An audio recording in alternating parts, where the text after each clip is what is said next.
Glasgow coma scale determine करने के लिए हमारे पास क्वेश्चन आता है हमारी ब्लॉक 6 की ओएसपी के अंदर। उसको हम देखते हैं कि हमने किस तरह से चेक करना है। बेसिकली जीसीएस होता क्या है? ग्लासगो कोमा स्केल या जीसीएस हमारे पास होता है a test which is required to determine the level of consciousness of the patient, के पेशेंट किस हद तक अपने हवास के अंदर है, पेशेंट कितना कॉन्शियस है, पेशेंट कितना अलर्ट है अपने बारे में, अपनी सराउंडिंग के बारे में। ठीक है, तो अब हमने हर क्लिनिकल में या हम जो भी कोई एक्सपेरिमेंट करते हैं उसमें हमने देखा हमारी राइट साइडेड अप्रोच होती है, हम पेशेंट का कंसेंट लेते हैं, इंट्रोडक्शन करवाते हैं, प्रोसीजर एक्सप्लेन करते हैं। लेकिन जीसीएस उन सम प्रैक्टिकल्स या क्लिनिकल्स में से एक ऐसा क्लिनिकल या ऐसा प्रैक्टिकल है जिसके अंदर हम कंसेंट नहीं लेते। उसकी वजह ये है कि हमने तो पहले ही ये चेक करना है कि पेशेंट कितना कॉन्शियस है या नहीं है। तो हमने जब पेशेंट को हमें पता ही नहीं है कि पेशेंट कॉन्शियस है या नहीं है, तो how it is possible that patient is able to answer our questions. ठीक है, उसके लिए हम उसका कंसेंट नहीं लेते, पहली चीज़। दूसरी चीज़ जो आपने नोटिस की है वो लिखा हुआ है 3 to 15, यानी मिनिमम नंबर हम 3 रेट करेंगे और मैक्सिमम 15। किन चीज़ों पर ये नंबर करते हैं? 3 चीज़ों को, eye opening, second one is verbal response और तीसरी चीज़ है मोटर रिस्पॉन्स। पहली चीज़ है आई ओपनिंग। आई ओपनिंग में हमने पेशेंट की आंखें खुलवानी है इसके अंदर। अगर तो पेशेंट स्पॉन्टेनियसली, जैसे डॉक्टर उसके करीब आया है और उसने खुद ब खुद अपनी आंखें खोल ली हैं कि कोई अपने इर्द गिर्द कुछ हरकत वगैरह महसूस होता देखकर, कोई स्टिमुलस नहीं उसको अप्लाई किया, कोई सेंसरी स्टिमुलस नहीं उसको मिला, तो उसने अगर खुद ब खुद महसूस करते अपनी आंखें खोल ली हैं, तो हम उसको, टोटल मार्क्स भी 4 होते हैं आई ओपनिंग में, हम उसे 4 में से 4 रेट कर देंगे। अगर तो हमने उसको आवाज़ दी है और उसने हमारी आवाज़ के रिस्पॉन्स में आंखें खोली हैं, तो फिर हम उसको 3 रेटिंग कर देंगे। और अगर उसने हमारी आवाज़ के रिस्पॉन्स में भी आंखें नहीं खोली, तो फिर हम उसको पेनफुल स्टिमुलस लगाएंगे, जैसे कि हम उसकी उंगली को दबा देंगे या उसके शोल्डर को दबा देंगे, कोई भी ऐसा काम करेंगे जिससे उसे पेन फील हो। और अगर वो पेन पर आंखें खोलता है तो फिर हम उसे 4 में से 2 रेटिंग दे देंगे। अब उसने अगर पेन पर भी आंखें नहीं खोली, मतलब कि कोई रिस्पॉन्स नहीं है, ना तो स्पॉन्टेनियस, ना तो नोज पर और ना ही पेन पर, तो फिर हम क्या करेंगे? फिर हम उसे 4 में से 1 रेट कर देंगे। उसके बाद अगली चीज़ आती है वर्बल रिस्पॉन्स। वर्बल रिस्पॉन्स में अगर तो हम पेशेंट से कुछ सवालात करेंगे और अगर तो वो हमारे सवालात का किस तरीके से जवाब देता है, उसकी बेस पर हम उसे रेटिंग करते जाएंगे।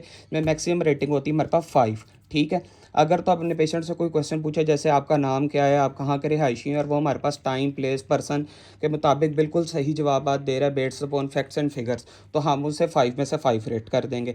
अगर तो वो हमारे पास कंफ्यूज्ड आंसरिंग कर रहा है, वो सही आंसर्स नहीं दे पा रहा, अपना नाम सही नहीं बता पा रहा, यानी कि वो कंफ्यूज है कि मेरा नाम क्या है, मैं भूल तो नहीं गया, या उसे अपने घर का एड्रेस नहीं याद आ रहा, तो फिर हम उसे 5 में से 4 रेट करेंगे। और अगर वो हमारे पास कंफ्यूज आंसरिंग भी नहीं कर रहा, वो सिर्फ वर्ड्स प्रोड्यूस कर रहा है, जैसे आपने उससे पूछा आप कहाँ रहते हैं, तो वो कह रहा है अलामा इकबाल, पता नहीं इस तरह उल्टे सीधे लफ्ज़ बोल रहा है, उसे नहीं समझ आ रही कुछ भी, तो फिर आप उसे 5 में से 3 रेट कर देंगे। और अगर वो वर्ड्स भी प्रोड्यूस नहीं कर पा रहा, वो सिर्फ आवाज़ें निकाल रहा है, जिस तरह छोटे बच्चे के रोने की आवाज़ होती हैं, कुछ और आवाज़ें आ ऊ वगैरह, अगर तो वो सिर्फ इस तरह की आवाज़ें निकाल रहा है, तो फिर हम उसे 5 में से 2 रेट कर देंगे। और अगर वो कुछ भी नहीं बोल रहा, ना तो उसने कोई आंसर किया, ना कन्फ्यूज आंसरिंग की, ना तो उसने कोई लफ्ज़ बोला, ना उसने कोई आवाज़ प्रोड्यूस की, तो फिर हम नो रिस्पॉन्स की बेस पर उसे सिर्फ 1 नंबर रेट करेंगे। अब आता है मोटर रिस्पॉन्सेज। मोटर रिस्पॉन्सेज पर अगर तो हमने उसे कमांड देने पर कोई वो मोटर टास्क परफॉर्म करता है, यानी हमने उसे कहा, पेशेंट से कहना है कि आप अपना हाथ उठाएं बेड से, उसको अपना हाथ उठा सकता है, हम उसे कहेंगे अपने हाथ की मुट्ठी बना कर दिखाएं, अगर तो अपने हाथ की मुट्ठी बना लेगा, तो मतलब ये है कि हमारे कमांड देने पर वो अपने सारे के सारे कमांड्स देने पर मोटर टास्क परफॉर्म कर पा रहा है, तो हम उसे 6 में से 6 रेट कर देंगे। और अगर वो हमारे पास कमांड देने पर मोटर टास्क नहीं परफॉर्म कर रहा है, ठीक है, लेकिन जब उससे पेनफुल स्टिमुलस लगाया जाता है, तो वो उस पेनफुल स्टिमुलस की तरफ अपना हाथ बढ़ाता है या अपना पाँव बढ़ाता है ताकि वो वहाँ रबिंग कर सके, पेन को रिमूव कर सके या पेन, तो फिर हम उसे कहते हैं कि वो उसको 6 में से 5 रेट करेंगे। और अगर वो पेन के रिस्पॉन्स में विड्रॉल करता है, यानी कि अब उसने पेन की तरफ हाथ नहीं बढ़ाया, तो हम क्या करेंगे? कोई ऐसा स्टिमुलस देंगे, जैसे कोई गर्म चीज़ उसको टच करवाएंगे या कुछ ऐसी चीज़, और अगर उस स्टिमुलस के लगाने पर वो अपना हाथ या अपना पाँव या अपना बॉडी पार्ट वे मूव कर रहा है, मोटर टास्क परफॉर्म हो गया, तो हम 6 में से 4 रेट करेंगे। अब हम उसे ये भी नहीं, अगर वो कर पा रहा कि पेन से वे भी नहीं मूव कर पा रहा, तो फिर हम उसके फ्लेक्शन करवा कर देखेंगे। अगर तो उसकी फ्लेक्शन अब नॉर्मल है, हम उसे कहेंगे आप अपना बाजू बेंड करें या अपना बाजू ऊपर की तरफ उठाएं। अगर तो वो फ्लेक्शन नहीं कर पा रहा है, नॉर्मल फ्लेक्शन है, तो 6 में से 3 रेट करेंगे।